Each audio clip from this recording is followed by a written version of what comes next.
Chapter 33, Roman Bandits. The next morning Franz woke first and instantly rang the bell. The sound had not yet died away when Signor Pastrini himself entered. "Well, Excellency," said the landlord triumphantly, and without waiting for Franz to question him, "I feared yesterday, when I would not promise you anything, that you were too late. There is not a single carriage to be had. That is, for the 3 last days." "Yes," returned Franz, "for the very 3 days it is most needed." "What is the matter?" said Albert, entering. "No carriage to be had." "Just so," returned Franz. "You have guessed it." "Well, your eternal city is a nice sort of place." "That is to say, Excellency," replied Pastrini, who was desirous of keeping up the dignity of the capital of the Christian world in the eyes of his guest, "that there are no carriages to be had from Sunday to Tuesday evening, but from now till Sunday you can have 50 if you please." "Ah, that is something," said Albert. "Today is Thursday, and who knows what may arrive between this and Sunday?" 10 or 12,000 travelers will arrive," replied Franz, "which will make it still more difficult." "My friend," said Morcerf, "let us enjoy the present without gloomy forebodings for the future. At least we can have a window." "Where?" "In the Corso." "Ah, a window!" exclaimed Signor Pastrini. "Utterly impossible. There was only one left on the 5th floor of the Doria Palace, and that has been let to a Russian prince for 20 sequins a day." The two young men looked at each other with an air of stupefaction. "Well," said Franz to Albert, "do you know what is the best thing we can do? It is to pass the carnival at Venice. There we are sure of obtaining gondolas if we cannot have carriages." "Ah, the devil no," cried Albert. "I came to Rome to see the carnival, and I will, though I see it on stilts." "Bravo, an excellent idea. We will disguise ourselves as monster pulcinellos or shepherds of the lands, and we shall have complete success." "Do your excellencies still wish for a carriage from now to Sunday morning?" "Parbleu," said Albert, "do you think we are going to run about on foot in the streets of Rome like lawyers' clerks?" "I hasten to comply with your excellency's wishes. Only, I tell you beforehand, the carriage will cost you 6 piastres a day." "And as I am not a millionaire like the gentleman in the next apartments," said Franz, "I warn you that as I have been 4 times before at Rome, I know the prices of all the carriages. We will give you 12 piastres for today, tomorrow, and the day after, and then you will make a good profit." "But, Excellency," said Pastrini, still striving to gain his point. "Now go," returned Franz, "or I shall go myself and bargain with your affettatore, who is mine also. He is an old friend of mine who has plundered me pretty well already, and, in the hope of making more out of me, he will take a less price than the one I offer you. You will lose the preference, and that will be your fault." "Do not give yourselves the trouble, Excellency," returned Signor Pastrini, with the smile peculiar to the Italian speculator when he confesses defeat. "I will do all I can, and I hope you will be satisfied. And now we understand each other. When do you wish the carriage to be here?" "In an hour." "In an hour it will be at the door." An hour after the vehicle was at the door. It was a hack conveyance, which was elevated to the rank of a private carriage in honor of the occasion, but in spite of its humble exterior, the young men would have thought themselves happy to have secured it for the last 3 days of the carnival. "Excellency," cried the cicerone, seeing Franz approach the window, "shall I bring the carriage nearer to the palace?" Accustomed as Franz was to the Italian phraseology, his first impulse was to look round him, but these words were addressed to him. Franz was the Excellency, the vehicle was the carriage, and the Hôtel de Londres was the palace. The genius for laudation characteristic of the race was in that phrase. Franz and Albert descended, the carriage approached the palace. Their excellencies stretched their legs along the seats. The cicerone sprang into the seat behind. "Where do your excellencies wish to go?" asked he. "To St. Peter's first, and then to the Colosseum," returned Albert. But Albert did not know that it takes a day to see St. Peter's and a month to study it. The day was passed at St. Peter's alone. Suddenly, the daylight began to fade away. Franz took out his watch. It was 4:30. They returned to the hotel. At the door, Franz ordered the coachman to be ready at 8. He wished to show Albert the Colosseum by moonlight, as he had shown him St. Peter's by daylight. When we show a friend a city one has already visited, we feel the same pride as when we point out a woman whose lover we have been.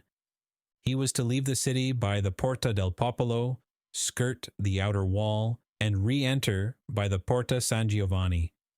Thus they would behold the Colosseum without finding their impressions dulled by first looking on the Capitol, the Forum, the Arch of Septimus Severus, the Temple of Antoninus and Faustina, and the Via Sacra.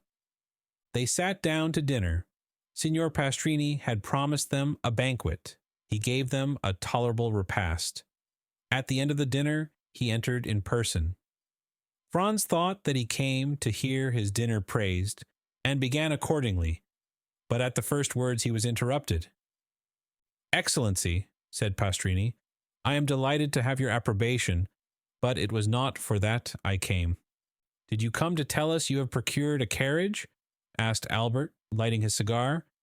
"No, and your excellencies will do well not to think of that any longer. At Rome things can or cannot be done. When you are told anything cannot be done, there is an end of it. It is much more convenient at Paris. When anything cannot be done, you pay double, and it is done directly." "That is what all the French say," returned Signor Pastrini, somewhat piqued. "For that reason I do not understand why they travel." "But," said Albert, emitting a volume of smoke and balancing his chair on its hind legs, "only madmen or blockheads like us ever do travel. Men in their senses do not quit their hotel in the Rue du Helder, their walk on the Boulevard de Gand, and the Café de Paris." It is of course understood that Albert resided in the aforesaid street, appeared every day on the fashionable walk, and dined frequently at the only restaurant where you can really dine, that is, if you are on good terms with its waiters. Signor Pastrini remained silent a short time. It was evident that he was musing over this answer, which did not seem very clear. "But," said Franz, in his turn interrupting his host's meditations, "you had some motive for coming here. May I beg to know what it was?" "Ah, yes. You have ordered your carriage at 8 o'clock precisely?" "I have." "You intend visiting Il Colosseo?" "You mean the Colosseum?" "It is the same thing.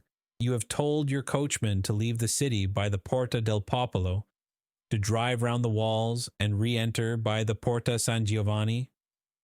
"These are my words exactly." "Well, this route is impossible." "Impossible?" "Very dangerous, to say the least." "Dangerous? And why?" "On account of the famous Luigi Vampa." "Pray, who may this famous Luigi Vampa be?" inquired Albert. "He may be very famous at Rome, but I can assure you he is quite unknown at Paris." "What? Do you not know him?" "I have not that honor." "You have never heard his name?" "Never." "Well, then, he is a bandit, compared to whom the Decesaries and the Gasparones were mere children." "Now then, Albert," cried Franz, "here is a bandit for you at last." "I forewarn you, Signor Pastrini, that I shall not believe one word of what you are going to tell us. Having told you this, begin. Once upon a time—" "Well, go on." Signor Pastrini turned toward Franz, who seemed to him the more reasonable of the two. We must do him justice. He had had a great many Frenchmen in his house, but had never been able to comprehend them. Excellency, said he gravely, addressing Franz, if you look upon me as a liar, it is useless for me to say anything. It was for your interest Albert does not say you are a liar, Signor Pastrini, said Franz, but that he will not believe what you are going to tell us. But I will believe all you say, so proceed. But if your excellency doubt my veracity— Signor Pastrini, returned Franz, you are more susceptible than Cassandra, who was a prophetess, and yet no one believed her, while you, at least, are sure of the credence of half your audience. Come, sit down, and tell us all about this Signor Vampa. I had told your excellency he is the most famous bandit we have had since the days of Mastrilla. Well, what has this bandit to do with the order I have given the coachman to leave the city by the Porta del Popolo, and to re-enter by the Porta San Giovanni?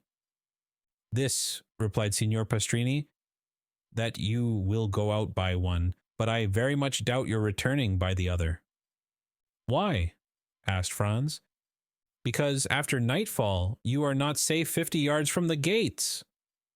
On your honor, is that true? Cried Albert. Count, returned Signor Pastrini, hurt at Albert's repeated doubts of the truth of his assertions.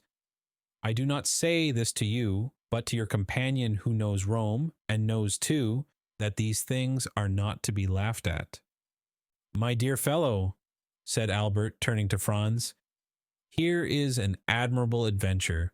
We will fill our carriage with pistols, blunderbusses, and double-barreled guns.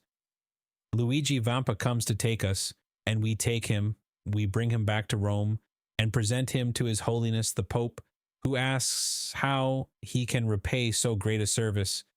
Then we merely ask for a carriage and a pair of horses, and we see the carnival in the carriage, and doubtless the Roman people will crown us at the Capitol, and proclaim us, like Curtius and Horatius Cocles, the preservers of their country. Whilst Albert proposed this scheme, Signor Pastrini's face assumed an expression impossible to describe. And pray, asked Franz, where are these pistols, blunderbusses, and other deadly weapons with which you intend filling the carriage? Not out of my armory, for at Terracina I was plundered even of my hunting knife, and you. I shared the same fate at Aquapendente. Do you know, Signor Pastrini, said Albert, lighting a second cigar at the first, that this practice is very convenient for bandits, and that it seems to be due to an arrangement of their own.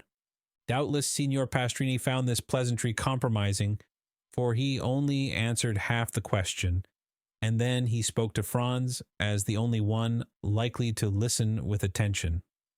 Your Excellency knows that it is not customary to defend yourself when attacked by bandits.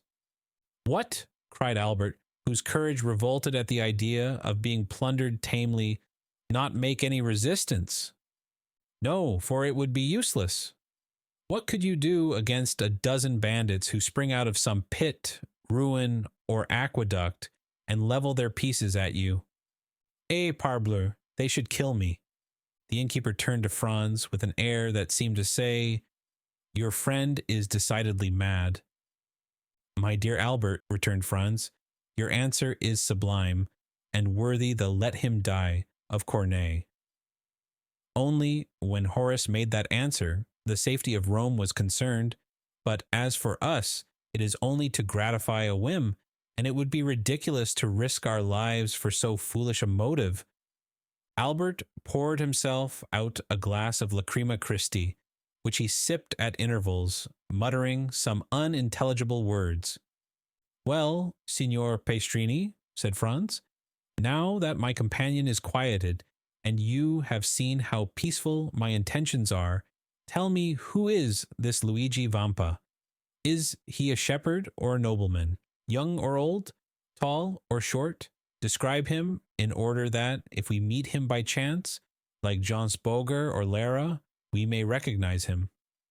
You could not apply to anyone better able to inform you on all these points, for I knew him when he was a child, and one day that I fell into his hands going from Ferentino to Alatri, he, fortunately for me, recollected me and set me free, not only without ransom, but made me a present of a very splendid watch, and related his history to me. Let us see the watch, said Albert.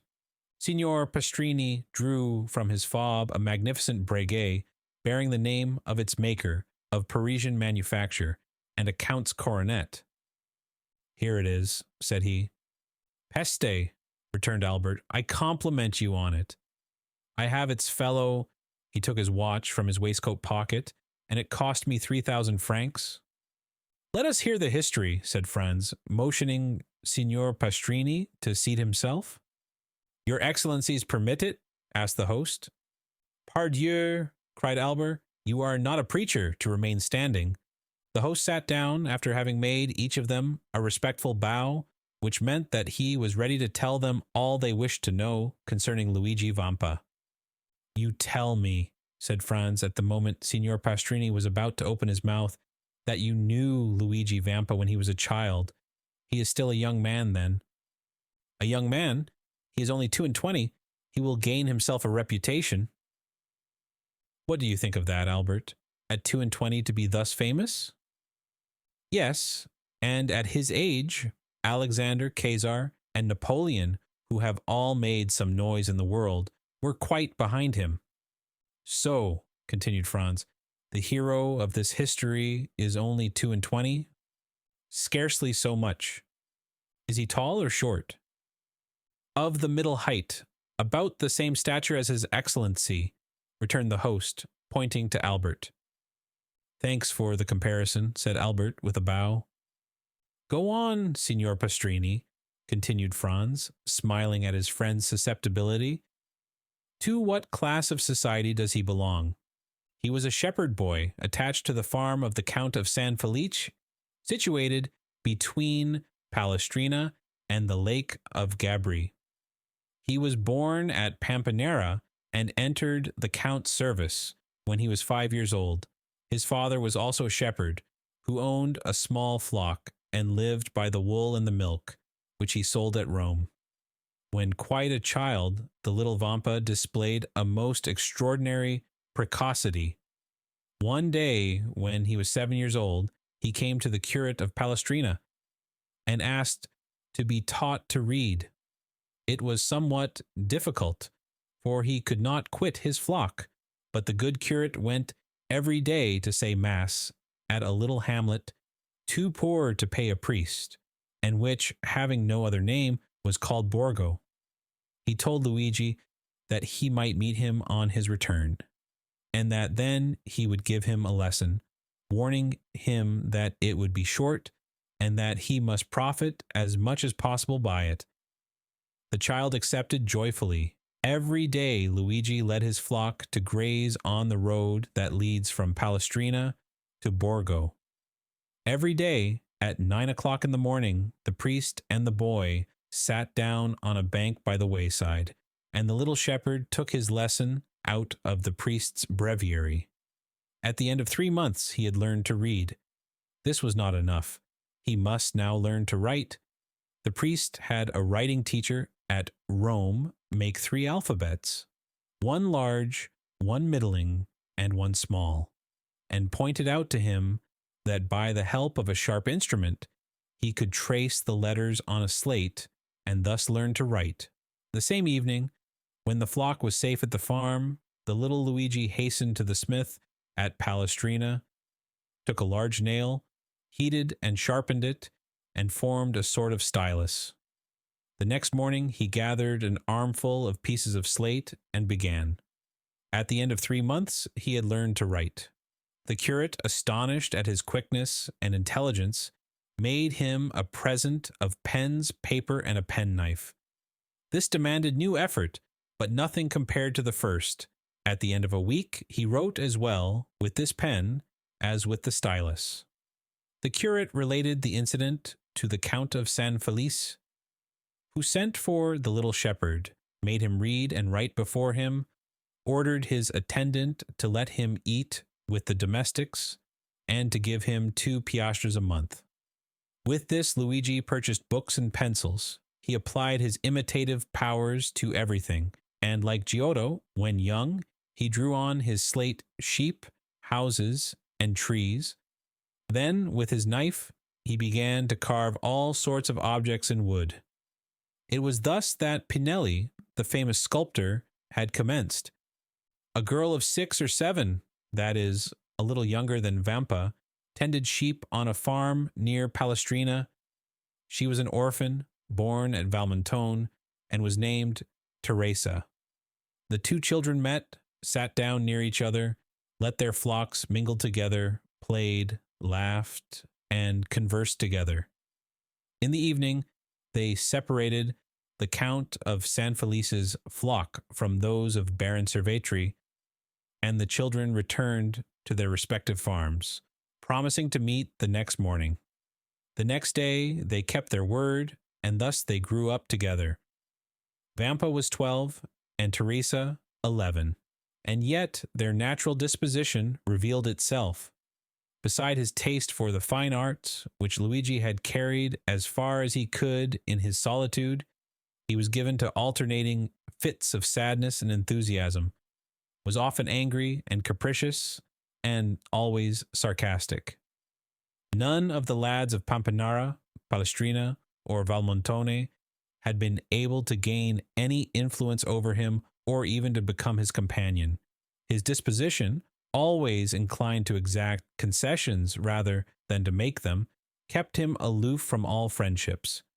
Teresa, alone ruled by a look, a word, a gesture, this impetuous character, which yielded beneath the hand of a woman, and which beneath the hand of a man might have broken, but could never have been bended.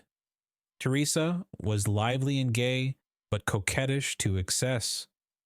The 2 piastres that Luigi received every month from the Count of San Felice's steward, and the price of all the little carvings in wood he sold at Rome, were expended in earrings, necklaces, and gold hairpins. So that, thanks to her friend's generosity, Teresa was the most beautiful and the best attired peasant near Rome. The 2 children grew up together, passing all their time with each other and giving themselves up to the wild ideas of their different characters. Thus, in all their dreams, their wishes, and their conversations, Vampa saw himself the captain of a vessel, general of an army, or governor of a province. Teresa saw herself rich, superbly attired, and attended by a train of liveried domestics. Then, when they had thus passed the day in building castles in the air, they separated their flocks, and descended from the elevation of their dreams to the reality of their humble position. One day, the young shepherd told the Count's steward that he had seen a wolf come out of the Sabine mountains and prowl around his flock. The steward gave him a gun. This was what Vampa longed for. This gun had an excellent barrel made at Brescia, and carrying a ball with the precision of an English rifle. But one day the Count broke the stock, and had then cast the gun aside. This, however, was nothing to a sculptor like Vampa. He examined the broken stock, calculated what change it would require to adapt the gun to his shoulder, and made a fresh stock so beautifully carved that it would have fetched 15 or 20 piastres had he chosen to sell it, but nothing could be farther from his thoughts.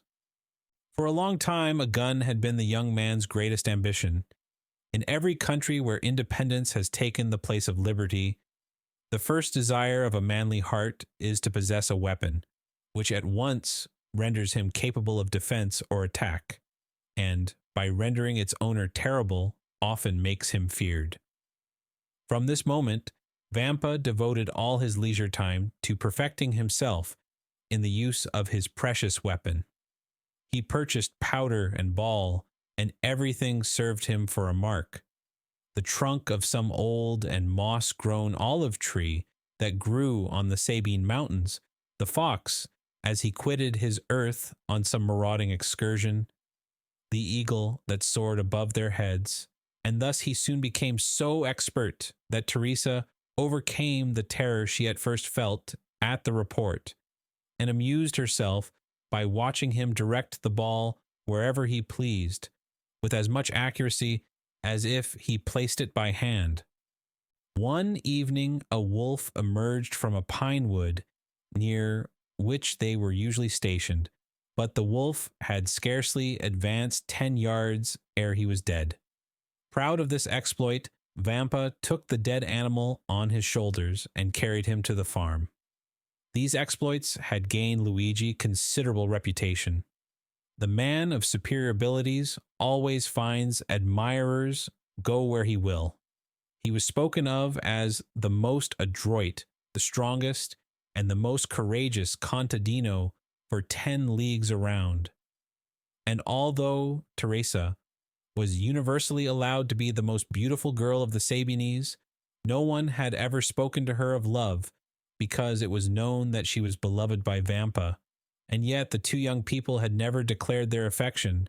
They had grown together like two trees whose roots are mingled, whose branches intertwined, and whose intermingled perfume rises to the heavens.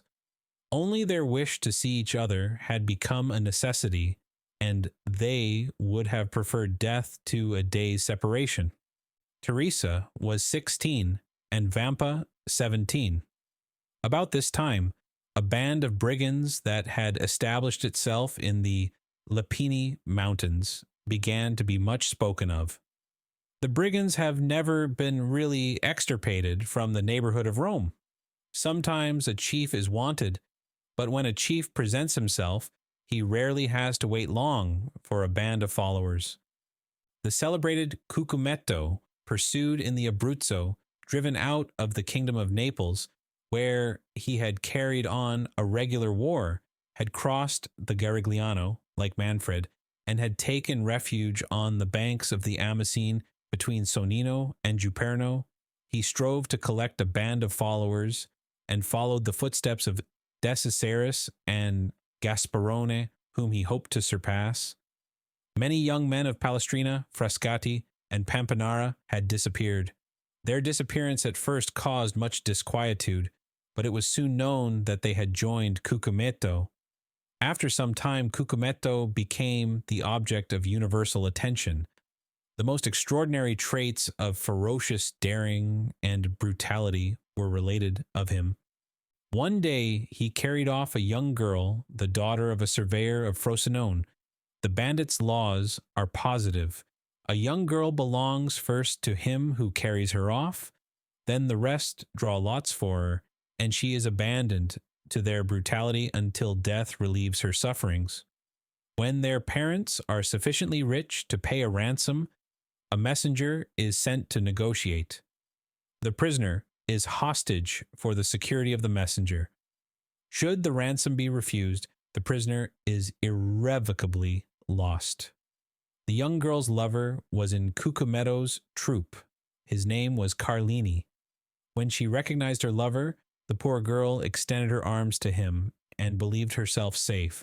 But Carlini felt his heart sink, for he but too well knew the fate that awaited her.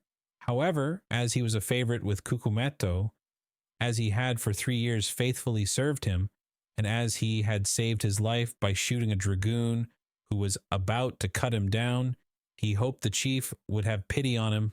He took Cucumetto one side, while the young girl, seated at the foot of a huge pine that stood in the center of the forest, made a veil of her picturesque headdress to hide her face from the lascivious gaze of the bandits. There he told the chief all, his affection for the prisoner, their promises of mutual fidelity, and how every night, since he had been near, they had met in some neighboring ruins. It so happened that night that Cucumetto had sent Carlini to a village, so that he had been unable to go to the place of meeting. Cucumetto had been there, however, by accident, as he said, and had carried the maiden off. Carlini besought his chief to make an exception in Rita's favor, as her father was rich and could pay a large ransom. Cucumetto seemed to yield to his friend's entreaties and bade him find a shepherd to send to Rita's father at Frosinone.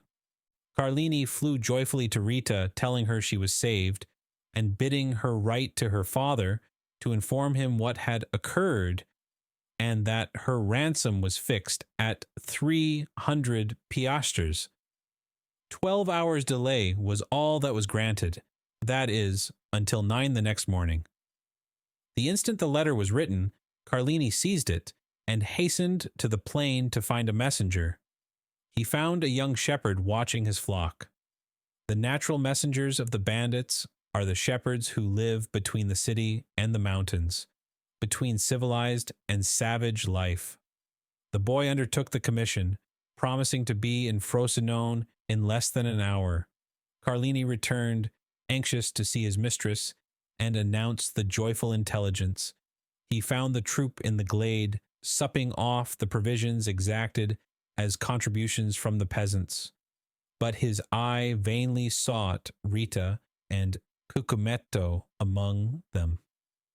He inquired where they were and was answered by a burst of laughter. A cold perspiration burst from every pore, and his hair stood on end.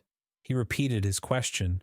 One of the bandits rose and offered him a glass filled with Orvieto, saying, "To the health of the brave Cucumetto and the fair Rita." At this moment Carlini heard a woman's cry. He divined the truth, seized the glass, broke it across the face of him who presented it, and rushed towards the spot whence the cry came. After 100 yards he turned the corner of the thicket. He found Rita senseless in the arms of Cucumetto. At the sight of Carlini, Cucumetto rose, a pistol in each hand.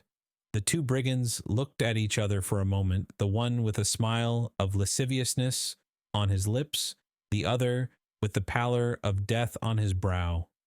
A terrible battle between the two men seemed imminent, but by degrees Carlini's features relaxed. His hand, which had grasped one of the pistols in his belt, fell to his side. Rita lay between them. The moon lighted the group. "Well," said Cucumetto, "have you executed your commission?" "Yes, Captain," returned Carlini. "At 9 o'clock tomorrow, Rita's father will be here with the money." "It is well. In the meantime, we will have a merry night. This young girl is charming and does credit to your taste. Now, as I am not egotistical, we will return to our comrades and draw lots for her." "You have determined, then, to abandon her to the common law," said Carlini. "Why should an exception be made in her favor? I thought that my entreaties—" "What right have you, any more than the rest, to ask for an exception? It is true. But never mind," continued Cucumetto, laughing. "Sooner or later your turn will come." Carlini's teeth clenched convulsively. "Now then," said Cucumetto, advancing towards the other bandits, "are you coming? I follow you." Cucumetto departed, without losing sight of Carlini, for doubtless he feared lest he should strike him unawares, but nothing betrayed a hostile design on Carlini's part. He was standing, his arms folded, near Rita, who was still insensible. Cucumetto fancied for a moment the young man was about to take her in his arms and fly, but this mattered little to him now Rita had been his, and as for the money, 300 piastres distributed among the band was so small a sum that he cared little about it. He continued to follow the path to the glade, but to his great surprise, Carlini arrived almost as soon as himself. "Let us draw lots! Let us draw lots!" cried all the brigands when they saw the chief. Their demand was fair, and the chief inclined his head in sign of acquiescence. The eyes of all shone fiercely as they made their demand, and the red light of the fire made them look like demons. The names of all, including Carlini, were placed in a hat, and the youngest of the band drew forth a ticket. The ticket bore the name of Diavolaccio. He was the man who had proposed to Carlini the health of their chief, and to whom Carlini replied by breaking the glass across his face. A large wound, extending from the temple to the mouth, was bleeding profusely. Diavolaccio, seeing himself thus favored by fortune, burst into a loud laugh. "Captain," said he, "just now Carlini would not drink your health when I proposed it to him. Propose mine to him, and let us see if he will be more condescending to you than to me." Everyone expected an explosion on Carlini's part, but to their great surprise, he took a glass in one hand and a flask in the other, and filling it, "Your health, Diavolaccio," said he calmly, and he drank it off, without his hand trembling in the least. Then sitting down by the fire, "My supper," said he, "my expedition has given me an appetite." "Well done, Carlini," cried the brigands. "That is acting like a good fellow." And they all formed a circle round the fire, while Diavolaccio disappeared. Carlini ate and drank as if nothing had happened. The bandits looked on with astonishment at this singular conduct until they heard footsteps. They turned round and saw Diavolaccio bearing the young girl in his arms. Her head hung back, and her long hair swept the ground. As they entered the circle, the bandits could perceive by the firelight the unearthly pallor of the young girl and of Diavolaccio. This apparition was so strange and so solemn that everyone rose, with the exception of Carlini, who remained seated and ate and drank calmly. Diavolaccio advanced amidst the most profound silence and laid Rita at the captain's feet. Then everyone could understand the cause of the unearthly pallor in the young girl and the bandit. A knife was plunged up to the hilt in Rita's left breast. Everyone looked at Carlini. The sheath at his belt was empty. Ah, said the chief. "I now understand why Carlini stayed behind." All savage natures appreciate a desperate deed. No other of the bandits would perhaps have done the same, but they all understood what Carlini had done. "Now then," cried Carlini, rising in his turn, and approaching the corpse, his hand on the butt of one of his pistols, "does anyone dispute the possession of this woman with me?" "No," returned the chief, "she is thine." Carlini raised her in his arms and carried her out of the circle of firelight. Cucumetto placed his sentinels for the night, and the bandits wrapped themselves in their cloaks and laid down before the fire. At midnight, the sentinel gave the alarm, and in an instant all were on the alert. It was Rita's father who brought his daughter's ransom in person. "Here," said he to Cucumetto, "here are 300 piastres. Give me back my child." But the chief, without taking the money, made a sign to him to follow. The old man obeyed. They both advanced beneath the trees, through whose branches streamed the moonlight. Cucumetto stopped at last, and pointed to two persons grouped at the foot of a tree. "There," said he, "demand thy child of Carlini. He will tell thee what has become of her." And he returned to his companions. The old man remained motionless. He felt that some great and unforeseen misfortune hung over his head. At length he advanced toward the group, the meaning of which he could not comprehend. As he approached, Carlini raised his head, and the forms of two persons became visible to the old man's eyes. A woman lay on the ground, her head resting on the knees of a man, who was seated by her. As he raised his head, the woman's face became visible. The old man recognized his child, and Carlini recognized the old man. "I expected thee," said the bandit to Rita's father. "Wretch," returned the old man, "what hast thou done?" And he gazed with terror on Rita, pale and bloody, a knife buried in her bosom. A ray of moonlight poured through the trees and lighted up the face of the dead. "Cucumetto had violated thy daughter," said the bandit. "I loved her, therefore I slew her, for she would have served as the sport of the whole band." The old man spoke not, and grew pale as death. "Now," continued Carlini, "if I have done wrongly, avenge her."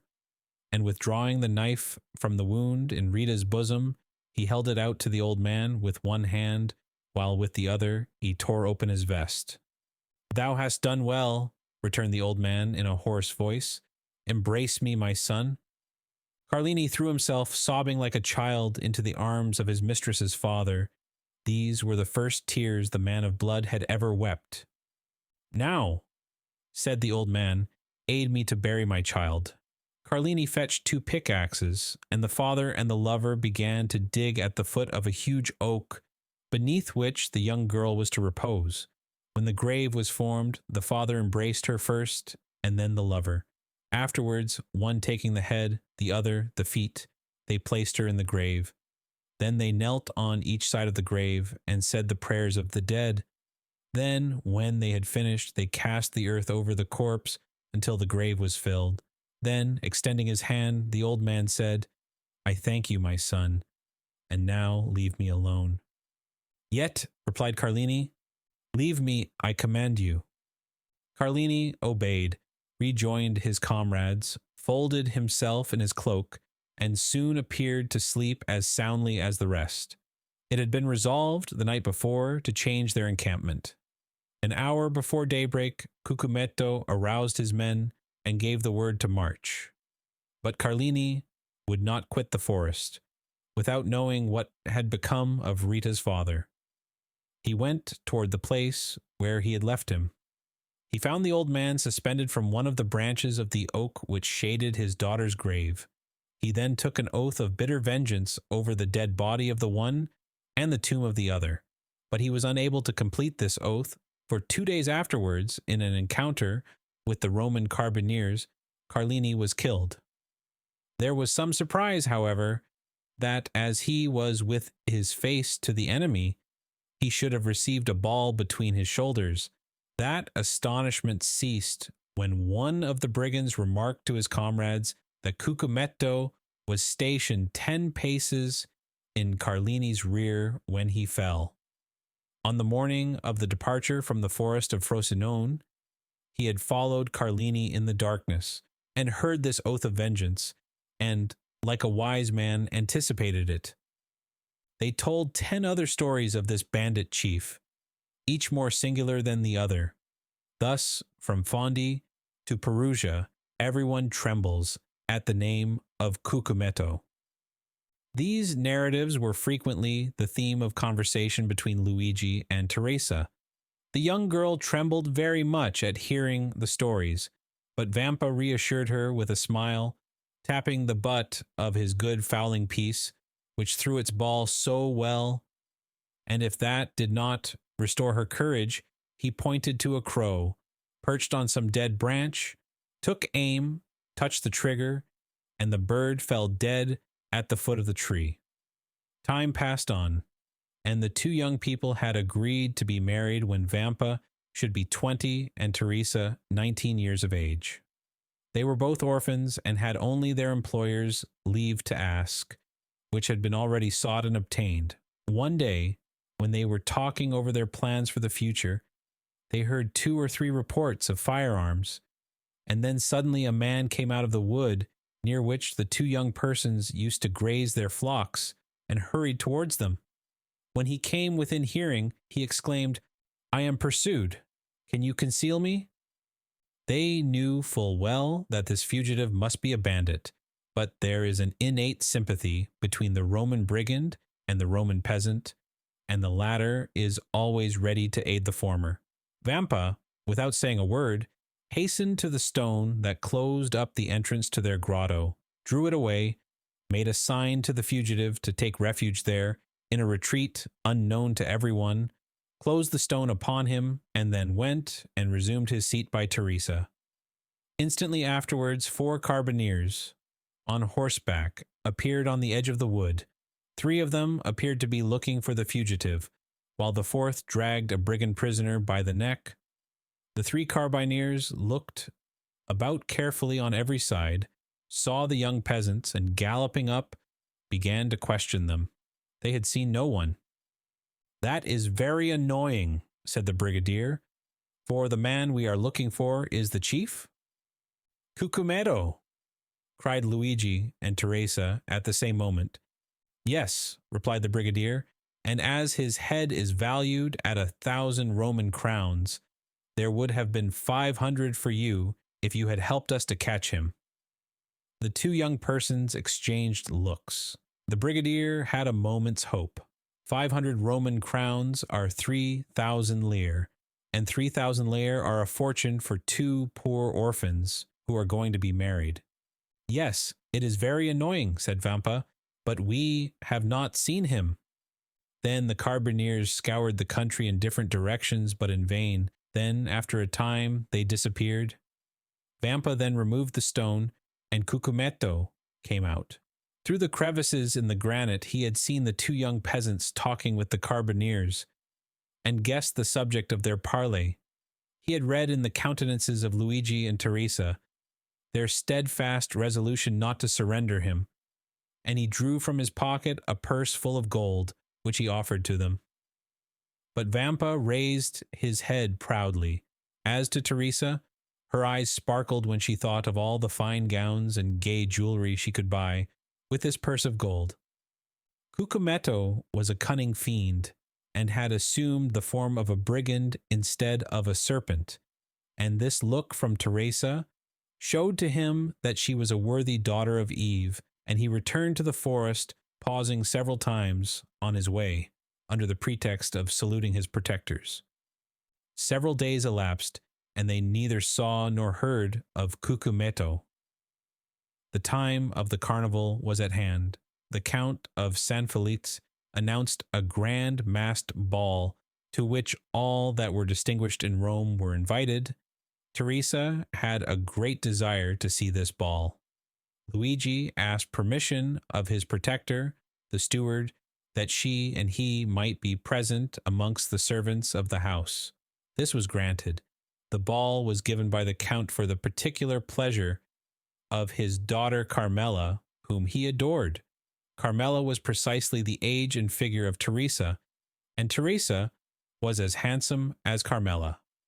On the evening of the ball, Teresa was attired in her best, her most brilliant ornaments in her hair, and gayest glass beads. She was in the costume of the women of Frascati. Luigi wore the very picturesque garb of the Roman peasant at holiday time. They both mingled, as they had leave to do, with the servants and peasants. The festa was magnificent. Not only was the villa brilliantly illuminated, but thousands of colored lanterns were suspended from the trees in the garden, and very soon the palace overflowed to the terraces, and the terraces to the garden walks. At each cross path was an orchestra, and tables spread with refreshments. The guests stopped, formed quadrilles, and danced in any part of the grounds they pleased. Carmela was attired like a woman of Sonnino. Her cap was embroidered with pearls, the pins in her hair were of gold and diamonds, her girdle was of Turkey silk, with large embroidered flowers, her bodice and skirt were of cashmere, her apron of Indian muslin, and the buttons of her corset were of jewels. Two of her companions were dressed, the one as a woman of Nettuno, and the other as a woman of Laricia. 4 young men of the richest and noblest families of Rome accompanied them with that Italian freedom which has not its parallel in any other country in the world. They were attired as peasants of Albano, Velletri, Civita Castellana, and Sora. We need hardly add that these peasant costumes, like those of the young women, were brilliant with gold and jewels. Carmela wished to form a quadrille, but there was one lady wanting. Carmela looked all around her, but not one of the guests had a costume similar to her own, or those of her companions. The Count of San Felice pointed out Teresa, who was hanging on Luigi's arm in a group of peasants. "Will you allow me, father?" said Carmela. "Certainly," replied the Count. "Are we not in carnival time?" Carmela turned towards the young man who was talking with her, and saying a few words to him, pointed with her finger to Teresa.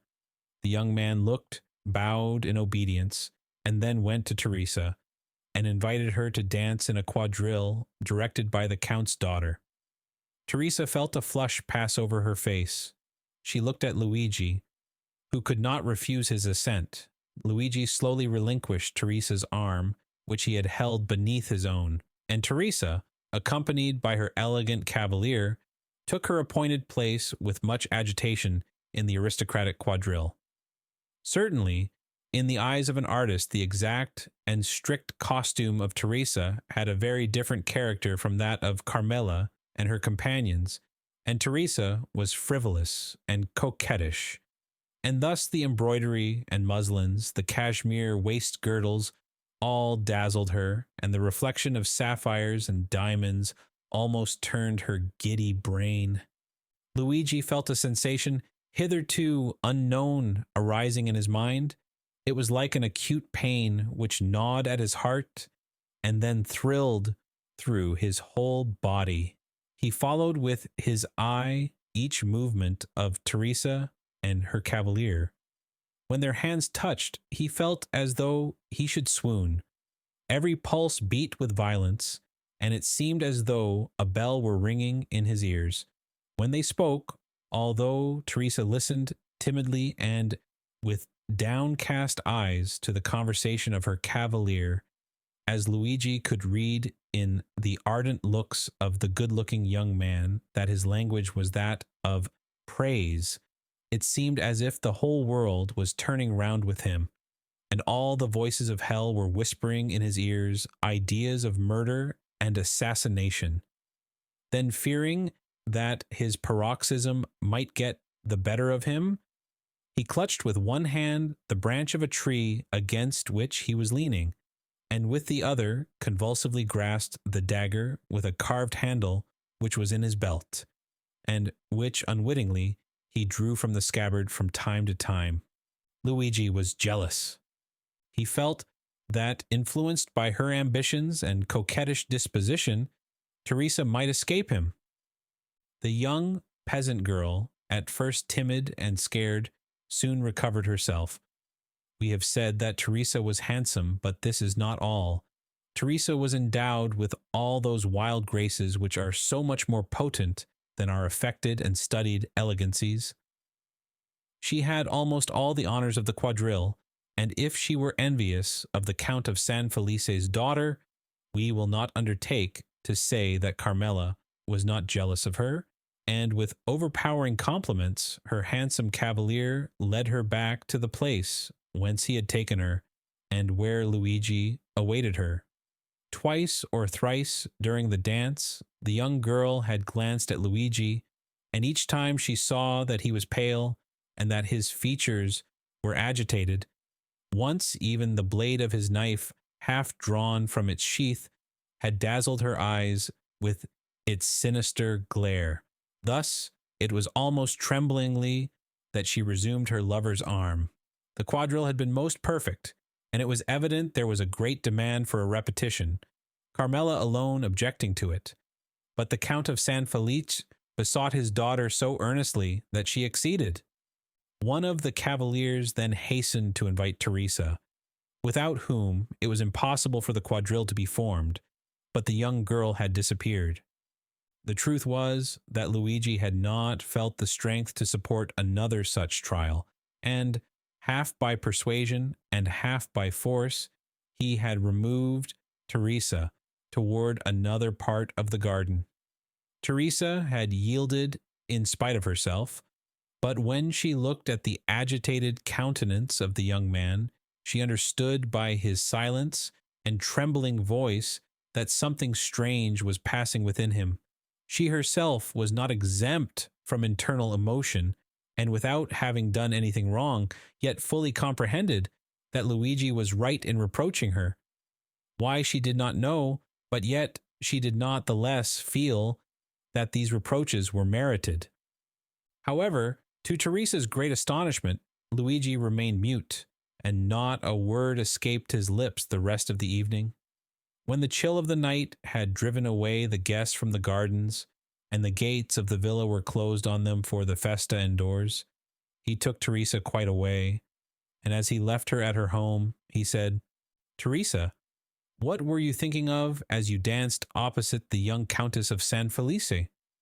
"I thought," replied the young girl, with all the frankness of her nature, "that I would give half my life for a costume such as she wore." "And what said your cavalier to you?" He said it only depended on myself to have it, and I had only one word to say. He was right, said Luigi. Do you desire it as ardently as you say? Yes. Well, then, you shall have it. The young girl, much astonished, raised her head to look at him, but his face was so gloomy and terrible that her words froze to her lips. As Luigi spoke thus, he left her. Teresa followed him with her eyes into the darkness as long as she could, and when he had quite disappeared, she went into the house with a sigh. That night a memorable event occurred, due, no doubt, to the imprudence of some servant who had neglected to extinguish the lights. The villa of San Felice took fire in the rooms adjoining the very apartment of the lovely Carmela. Awakened in the night by the light of the flames, she sprang out of bed, wrapped herself in a dressing gown, and attempted to escape by the door, but the corridor by which she hoped to fly was already a prey to the flames. She then returned to her room, calling for help as loudly as she could, when suddenly her window, which was 20 feet from the ground, was opened. A young peasant jumped into the chamber, seized her in his arms, and with superhuman skill and strength conveyed her to the turf of the grass plot, where she fainted. When she recovered, her father was by her side. All the servants surrounded her, offering her assistance. An entire wing of the villa was burnt down. But what of that, as long as Carmela was safe and uninjured? Her preserver was everywhere sought for, but he did not appear. He was inquired after, but no one had seen him. Carmela was greatly troubled that she had not recognized him. As the Count was immensely rich, accepting the danger Carmela had run, and the marvelous manner in which she had escaped, made that appear to him rather a favor of Providence than a real misfortune. The loss occasioned by the conflagration was to him but a trifle. The next day, at the usual hour, the two young peasants were on the borders of the forest. Luigi arrived first. He came toward Teresa in high spirits, and seemed to have completely forgotten the events of the previous evening. The young girl was very pensive, but seeing Luigi so cheerful, she, on her part, assumed a smiling air, which was natural to her when she was not excited or in a passion. Luigi took her arm beneath his own, and led her to the door of the grotto. Then he paused. The young girl, perceiving that there was something extraordinary, looked at him steadfastly. "Teresa," said Luigi, "yesterday evening you told me you would give all the world to have a costume similar to that of the Count's daughter." "Yes," replied Teresa, with astonishment, "but I was mad to utter such a wish." And I replied, "Very well, you shall have it." "Yes," replied the young girl, whose astonishment increased at every word uttered by Luigi. "But of course your reply was only to please me." "I have promised no more than I have given you, Teresa," said Luigi proudly. "Go into the grotto and dress yourself." At these words he drew away the stone and showed Teresa the grotto, lighted up by 2 wax lights, which burnt on each side of a splendid mirror. On a rustic table made by Luigi were spread out the pearl necklace and the diamond pins, and on a chair at the side was laid the rest of the costume. Teresa uttered a cry of joy, and, without inquiring whence this attire came, or even thanking Luigi, darted into the grotto, transformed into a dressing room. Luigi pushed the stone behind her, for on the crest of a small adjacent hill, which cut off the view toward Palestrina, he saw a traveler on horseback, stopping a moment as if uncertain of his road, and thus presenting against the blue sky that perfect outline which is peculiar to distant objects in southern climes. When he saw Luigi, he put his horse into a gallop and advanced toward him. Luigi was not mistaken. The traveler, who was going from Palestrina to Tivoli, had mistaken his way. The young man directed him, but as at a distance of 1/4 of a mile, The road again divided into three ways, and on reaching these, the traveler might again stray from his route. He begged Luigi to be his guide. Luigi threw his cloak on the ground, placed his carbine on his shoulder, and freed from his heavy covering, preceded the traveler with the rapid step of a mountaineer, which a horse can scarcely keep up with. In 10 minutes, Luigi and the traveler reached the crossroads. On arriving there, with an air as majestic as that of an emperor, he stretched his hand towards that one of the roads which the traveler was to follow. "That is your road, Excellency, and now you cannot again mistake." "And here is your recompense," said the traveler, offering the young herdsman some small pieces of money. "Thank you," said Luigi, drawing back his hand. "I render a service, I do not sell it." "Well," replied the traveler, who seemed used to this difference between the servility of a man of the cities and the pride of the mountaineer, "if you refuse wages, you will, perhaps, accept a gift." "Ah, yes, that is another thing." "Then," said the traveler, "take these 2 Venetian sequins and give them to your bride to make herself a pair of earrings." "And then do you take this poniard," said the young herdsman. "You will not find one better carved between Albano and Civita Castellana." "I accept it," answered the traveler, "but then the obligation will be on my side, for this poniard is worth more than 2 sequins. For a dealer, perhaps, but for me, who engraved it myself, it is hardly worth a piastre." "What is your name?" inquired the traveler. "Luigi Vampa," replied the shepherd, with the same air as he would have replied, "Alexander, king of Macedon." "And yours?" "I," said the traveler, "am called Sinbad the Sailor." Franz d'Épinay started with surprise. "Sinbad the Sailor," he said. "Yes," replied the narrator, "that was the name which the traveler gave to Vampa as his own." "Well, and what may you have to say against this name?" inquired Albert. "It is a very pretty name, and the adventures of the gentleman of that name amused me very much in my youth, I must confess." Franz said no more. The name of Sinbad the Sailor, as may well be supposed, awakened in him a world of recollections, as had the name of the Count of Monte Cristo on the previous evening. "Proceed," said he to the host. Vampa put the 2 sequins haughtily into his pocket, and slowly returned by the way he had gone. As he came within 200 or 300 paces of the grotto, he thought he heard a cry. He listened to know whence this sound could proceed. A moment afterwards, he thought he heard his own name pronounced distinctly. The cry proceeded from the grotto.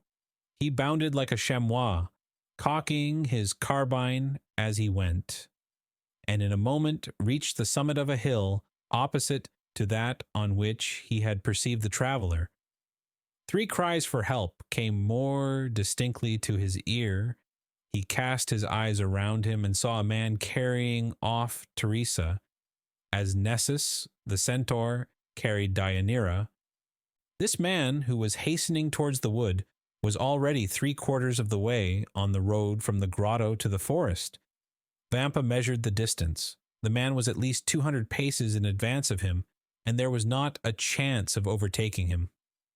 The young shepherd stopped, as if his feet had been rooted to the ground. Then he put the butt of his carbine to his shoulder, took aim at the ravisher, followed him for a second in his track, and then fired. The ravisher stopped suddenly, his knees bent under him, and he fell with Teresa in his arms. The young girl rose instantly, but the man lay on the earth struggling in the agonies of death. Vampa then rushed towards Teresa, for at 10 paces from the dying man her legs had failed her, and she had dropped on her knees, so that the young man feared that the ball that had brought down his enemy had also wounded his betrothed. Fortunately, she was unscathed, and it was fright alone that had overcome Teresa. When Luigi had assured himself that she was safe and unharmed, he turned towards the wounded man. He had just expired with clenched hands, his mouth in a spasm of agony.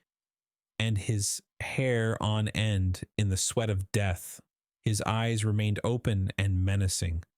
Vampa approached the corpse and recognized Cucumetto. From the day on which the bandit had been saved by the two young peasants, he had been enamored of Teresa, and had sworn she should be his. From that time he had watched them, and profiting by the moment when her lover had left her alone, had carried her off, and believed he at length had her in his power, when the ball, directed by the unerring skill of the young herdsman, had pierced his heart. Vampa gazed on him for a moment, without betraying the slightest emotion, while, on the contrary, Teresa, shuddering in every limb, dared not approach the slain ruffian, but by degrees, and threw a hesitating glance at the dead body over the shoulder of her lover. Suddenly, Vampa turned toward his mistress. "Ah," said he, "good, good. You are dressed. It is now my turn to dress myself." Teresa was clothed from head to foot in the garb of the Count of San Felici's daughter. Vampa took Cucumetto's body in his arms and conveyed it to the grotto, while in her turn Teresa remained outside.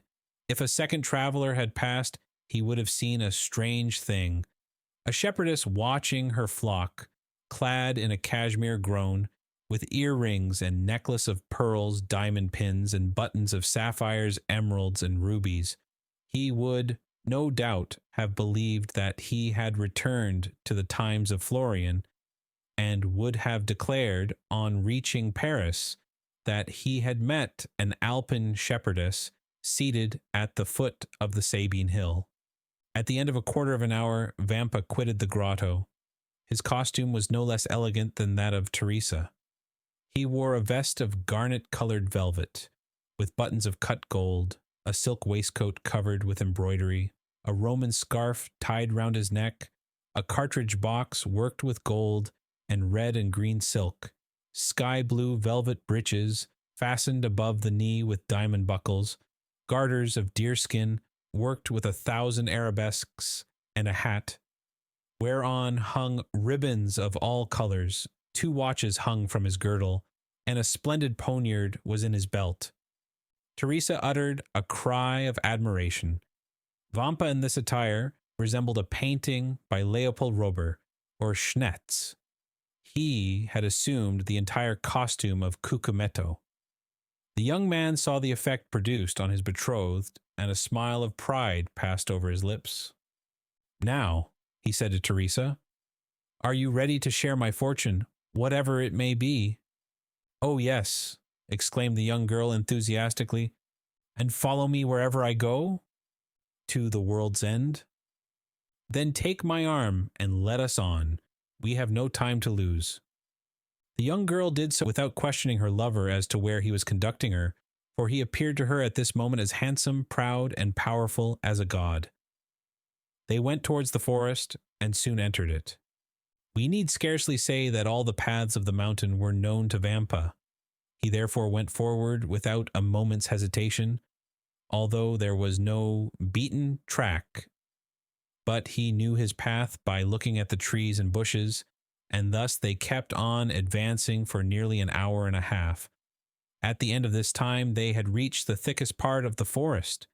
A torrent, whose bed was dry, led into a deep gorge.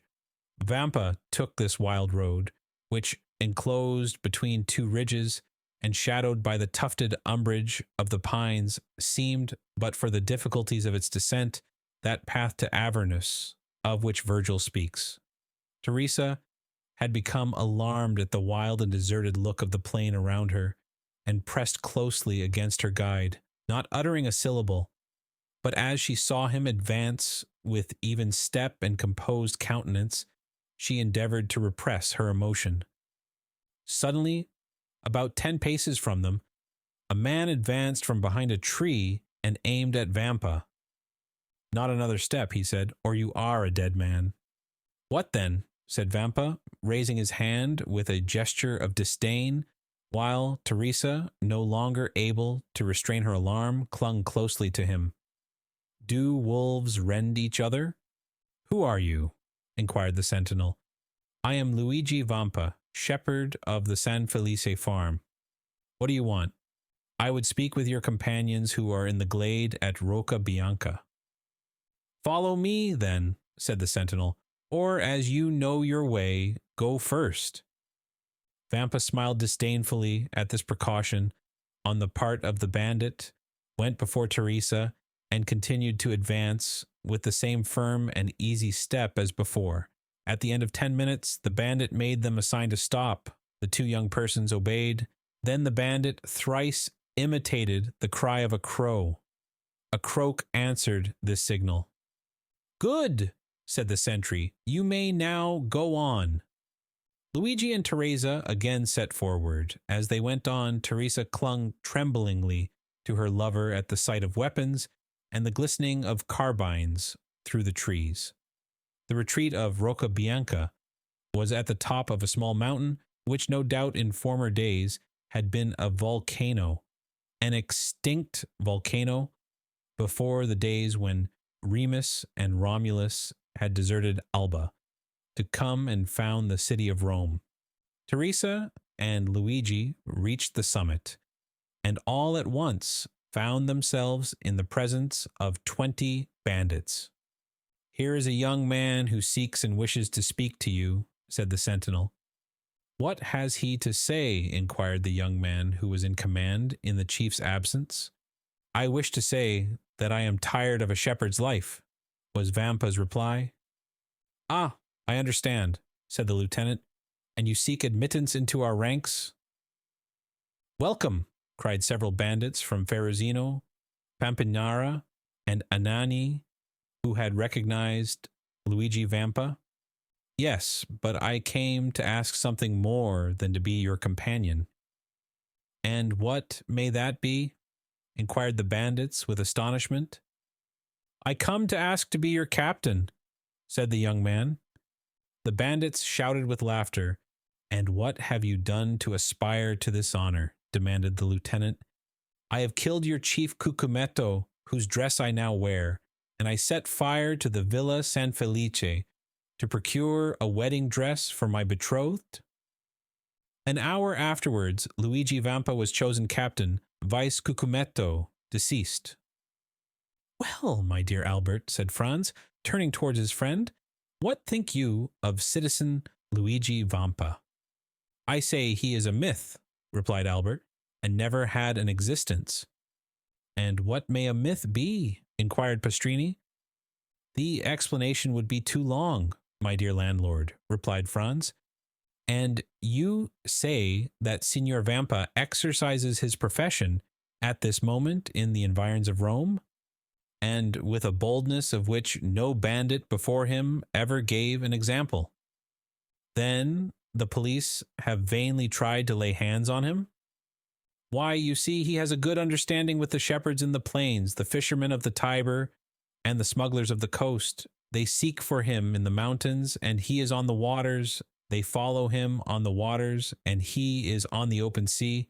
Then they pursue him, and he has suddenly taken refuge in the islands at Giglio, Gianutri, or Monte Cristo, and when they hunt for him there, he reappears suddenly at Albano, Tivoli, or Laricia. And how does he behave towards travelers? Alas, his plan is very simple. It depends on the distance he may be from the city, whether he gives 8 hours, 12 hours, or a day wherein to pay their ransom. And when that time has elapsed, he allows another hour's grace. At the 60th minute of this hour, if the money is not forthcoming, he blows out the prisoner's brains with a pistol shot, or plants his dagger in his heart, and that settles the account. Well, Albert, inquired Franz of his companion, are you still disposed to go to the Colosseum by the outer wall? Quite so, said Albert, if the way be picturesque. The clock struck 9 as the door opened, and a coachman appeared. Excellencies, said he, the coach is ready. Well then, said Franz, let us to the Colosseum. By the Porta del Popolo or by the streets, your excellencies? By the streets, morbleu, by the streets, cried Franz. Ah, my dear fellow, said Albert, rising, and lighting his third cigar, Really, I thought you had more courage. So saying, the two young men went down the staircase and got into the carriage.